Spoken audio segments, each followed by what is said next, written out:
এই মহল্লার মসজিদের ইমাম কো? হ্যাঁ, এটা মসজিদের ইমাম কই গেল? ইমাম সাহেব ডাকতো তো, ইমাম সাহেব ডাকতো। আর রাখতেছে কারার। এই যে ভাই, আপনি কই নাই মহল্লা মসজিদের ইমামকে? আর এটা ডাকেন তো। উল্লা পাল্লা সবই করে। এটা আইতে কন, ইমাম সাহেব আইতে কন। ইমাম সাহেব আইতেছে আইতেছে।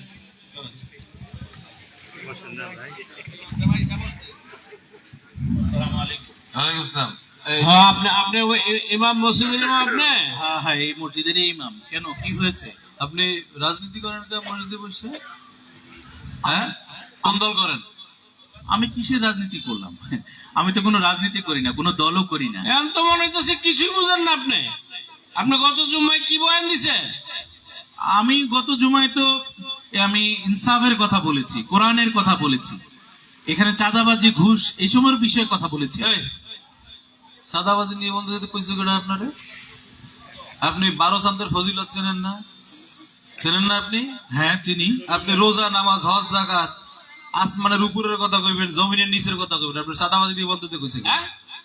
আরে ভাই, এটা নিয়ে তো এত কিছু বলার কিছু না। এখন তো সব জায়গায় এটা দেখা যাচ্ছে, মানুষের মোবাইলে এখন দেখা যাচ্ছে যে কোথায় চাঁদাবাজি। আরে মোবাইলের টা আপনি নিয়ে ঘুরেন কি? আপনারা কেউ কইছে? আরে কমিটির ভাই, লোকে কইছে, কমিটির লোক কইছে আপনারে? আমাকে কমিটির কেউই আমাকে এগুলো বলেনি।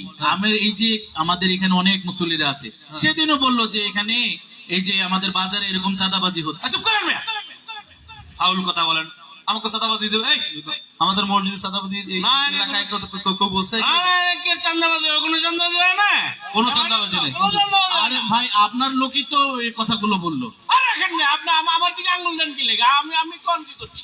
হ্যাঁ, আমি কোন কি? এই মিয়া, আপনি ফাউল কথা বলেন, মসজিদে বসে মিথ্যা বয়ানদার আর পাবলিকের উস্কাই দেন মিয়া। এত পাওয়ার পয়েন্ট কই তাই আপনি? পাওয়ারের কি আছে? আপনারা এইভাবে কথা বলছেন কেন?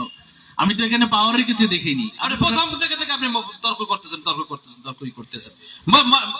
ইমাম সাহেব থাকবে তো নরম সরম আলেম মানুষ, তো আপনি তো তর্ক করতেই আছেন মিয়া, বেয়াদবি করতে আছেন। এটা কোনো কথা বললেন ভাই?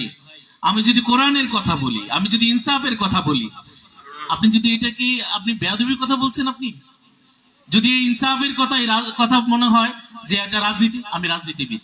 যদি এই হকের কথা বলতে গিয়ে যদি মনে হয় যে আমি বেয়াদব, তাহলে আমি বেয়াদব হতে রাজি আছি ভাই। আসলেই একটা বেয়াদব। 5ই আগস্টের পরে তোমাদের পাংখা গজাই গেছে না? দাঁড়াও, পাংখা আমি ছুড়াই দিয়েছি। মাপ চান, বাইরের কাছে মাপ চান। আমি কেন মাপ চাইবো? আমি তো মাপ চাওয়ার মতো কিছু করিনি। কিছু করেছি বলে? মাপ না চাইলে আপনি কেমনে মসজিদে ইমামতি করে না দিয়ে দিবেন? আপনার মতো হুজুর আমরা এলাকায় দরকার নাই। দরকার আছে ভাই? এটা কি বললেন ভাই? আমি হকের কথা বলেছি তাই বলে আপনারা এইভাবে আমাকে বলবেন? আরে রাখেন মিয়া, হক বুঝিয়া লাইছি। সামনে নির্বাচন, হাইকমান্ডেরও নির্দেশ চুপ থাকার জন্য। নির্বাচনের পরে তোমার মতো হুজুর কেমনে এই জায়গায় থাকে আমি দেখে লব। ঠিক আছে ভাই, আপনাদের হাইকমান্ড কি কি বলেছে সেটা তো আমার জানার দরকার নেই ভাই। আমি আমার হাইকমান্ডের কথা বলি, আমার হাইকমান্ডের কথা বলি। আপনারও হাইকমান্ড আছে? অবশ্যই আছে। আপনার হাইকমান্ড কি কয়? আমার হাইকমান্ড কি বলে জানেন? কি বলে? আমার হাইকমান্ড বলে, কুনতুম খায়রা উম্মাতিন উখরিজাত লিন-নাস তা'মুরুনা বিল মা'রুফ ওয়া তানহাউনা আনিল মুনকার। এমন জাতি বের হবে যে জাতি কি করবে? মানুষের কল্যাণে বের হয়ে যাবে, মানুষকে সৎ কাজে আদেশ দিবে, অসৎ কাজে নিষেধ করবে। তার মানে আপনি কইয়েই যাবেন, থামবেন না? না, আমার দেহে যতদিন প্রাণ আছে ততদিন পর্যন্ত আমি হকের কথা বলেই যাব, ইনশাআল্লাহ। কি বলেন? বুঝিয়া লাইছি কোন দিকের বাতাস কোন দিকে যায়। হ্যাঁ, ঠিক আছে, দেখে লুমো অনেক কালে নির্বাচনটা যাও, খালি যাক ইনশাআল্লাহ। ঠিক আছে। আপনারা কি বলেন?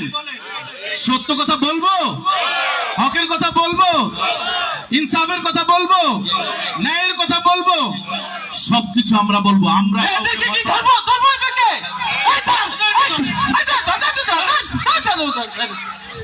এই দেশে এই ধরনের আর কোনো কিছু চলতে দেওয়া যাবে না, ঠিক না? আমরা এই সকল কিছুর প্রতিবাদ জানাই।